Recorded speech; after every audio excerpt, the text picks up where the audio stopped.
Kembali di kabar siang pemirsa, tim gabungan independen pencari fakta tragedi Kanjuruhan secara maraton memanggil Lembaga Perlindungan Saksi dan Korban PSSI hingga PT Liga Indonesia Baru. Pukul 9 pagi, TGIPF memanggil LPSK di kantor Kemenko Polhukam. Pemanggilan guna membahas perlindungan terhadap saksi tragedi Kanjuruhan. Pertemuan pun dilakukan secara tertutup. Dijadwalkan TGIPF juga akan memeriksa Ketua Umum PSSI Muhammad Iryawan pada siang hari ini. Selanjutnya pemeriksaan dilakukan pada PT Liga Indonesia Baru dan Direktur Programming Indosiar. Salah satu materi pemeriksaan PT LIB diantaranya TGIPF ingin mengetahui alasan penolakan perubahan jadwal kick-off pertandingan Arema FC versus Persebaya. Setelah ini nanti kita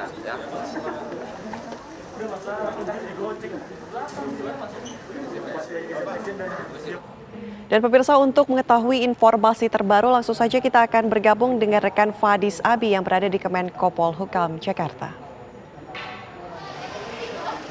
Selamat siang Fadis, dijadwalkan TGIPF akan memeriksa siapa saja dan siapa saja yang sudah hadir untuk pemeriksaan ini?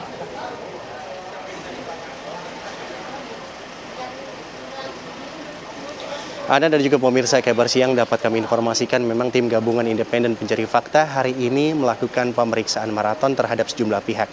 Kami mencatat dijadwalkan tadi pada pukul 9 waktu Indonesia bagian Barat. Ini tim gabungan independen pencari fakta ini menemui Lembaga Perlindungan Saksi dan juga Korban atau LPSK. Dan pertemuan tadi dilakukan secara tertutup dan sudah selesai. Dan memang berdasarkan data yang kami himpun, total hingga saat ini ada 18 orang saksi yang mengajukan perlindungan terhadap LPSK.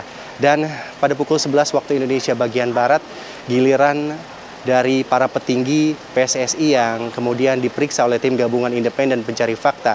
Tadi Ketua Umum PSSI Ahmad Iryawan ini bersama dengan jajarannya ini datang memenuhi panggilan tim gabungan independen pencari fakta. Dan tadi kami sempat bertanya berkaitan mengenai materi pemeriksaan yang dilakukan oleh tim gabungan independen pencari fakta. Namun Ahmad Iryawan ini enggan menjawab. Namun salah satu petinggi menegaskan bahwa ada sejumlah barang-barang yang dibawa baik itu berkas untuk kebutuhan pemeriksaan oleh tim gabungan independen pencari fakta. Dan hingga saat ini untuk pertemuan antara tim gabungan independen pencari fakta bersama dengan PSSI ini dilakukan secara tertutup. Tadi awak media, kameramen hanya diperbolehkan untuk mengambil gambar mengenai pertemuan tertutup sebentar dan kami masih menunggu berkaitan mengenai konferensi pers dari hasil pertemuan tersebut. Dan selain itu juga dapat kami informasikan nanti juga pada pukul 13.30 waktu Indonesia bagian Barat, tim gabungan independen pencari fakta juga akan memanggil ini PT Liga Indonesia Baru atau LIB.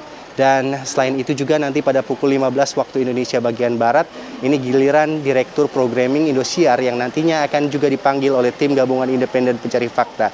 Dan kami sempat bertanya dengan salah satu anggota dari tim gabungan independen pencari fakta berkaitan mengenai pemeriksaan pada hari ini. Memang kuat dugaan pemeriksaan tersebut ini guna mempertanyakan adanya perubahan jadwal kick-off ini antara Arema FC dan juga Persebaya yang sebelumnya ini direkomendasikan oleh pihak kepolisian ini diselenggarakan pada sore hari atau 15.30, namun berubah ini dilakukan pada malam hari.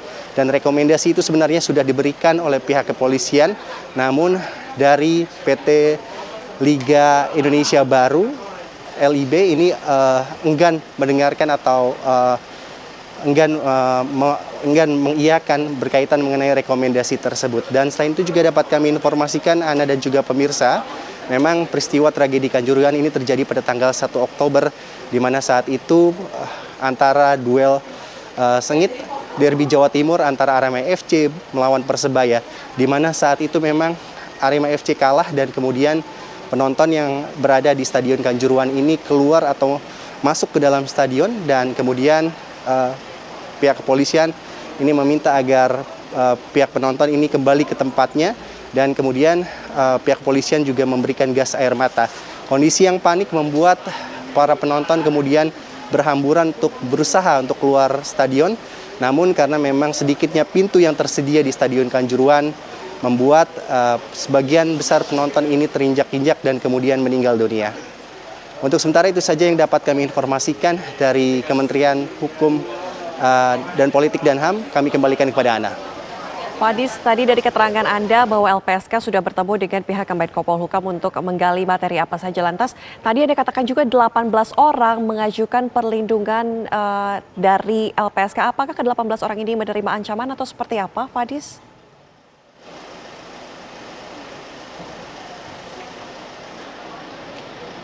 Kami masih menggali lebih jauh berkaitan mengenai 18 orang tersebut ini yang meminta perlindungan saksi terhadap LPSK, dikarenakan memang pada saat pertemuan tersebut ini Ketua LPSK ini Hasto Atmojo ini ingin memberikan pernyataan apapun terhadap awak media, dan namun jika kita telusuri lebih jauh memang ada sekitar 18 orang saksi yang kemudian meminta perlindungan. Ini dikarenakan dikhawatirkan ada intervensi baik itu dari pihak kepolisian ataupun dari pihak-pihak lainnya. Dan selain itu juga memang LPSK sendiri ini menjamin perlindungan terhadap 18 orang saksi tersebut. Begitu, Ana. Fadis, lantas untuk PSSI dan juga TGIPF saat ini sedang melakukan pertemuan secara tertutup. Nanti akan ada konvers. Jam berapa konvers tersebut akan dilaksanakan?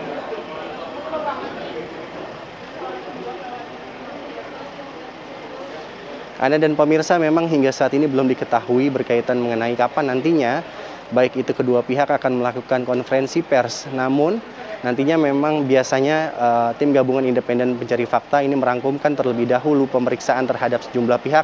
Baik itu yang pertama tadi ada LPSK, kemudian PSSI, terus kemudian ada PT Liga Baru Indonesia, dan terakhir nanti ada Direktur Programming Indosiar. Ketika proses perangkuman pemeriksaan terhadap sejumlah pihak tersebut dilakukan, baru nantinya ini tim gabungan independen pencari fakta ini akan melakukan konferensi pers berkaitan mengenai hasil pemeriksaan tersebut.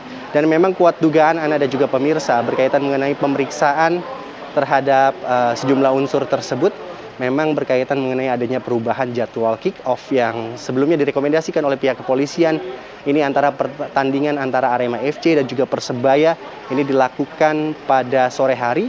Namun rekomendasi dari pihak kepolisian tersebut ini tidak diiakan oleh pihak PT Liga Baru Indonesia, dan meminta agar pertandingan tersebut ini dilakukan pada malam hari. Dan kuat dugaan memang permintaan tersebut, rekomendasi tersebut ini ditolak dikarenakan memang ada kepentingan rating dan juga ada dugaan permintaan dari iklan rokok yang ada dalam acara tersebut. Begitu, Ana. Terima kasih laporan langsung Fadis Abi dari Menko Polhukam, Jakarta.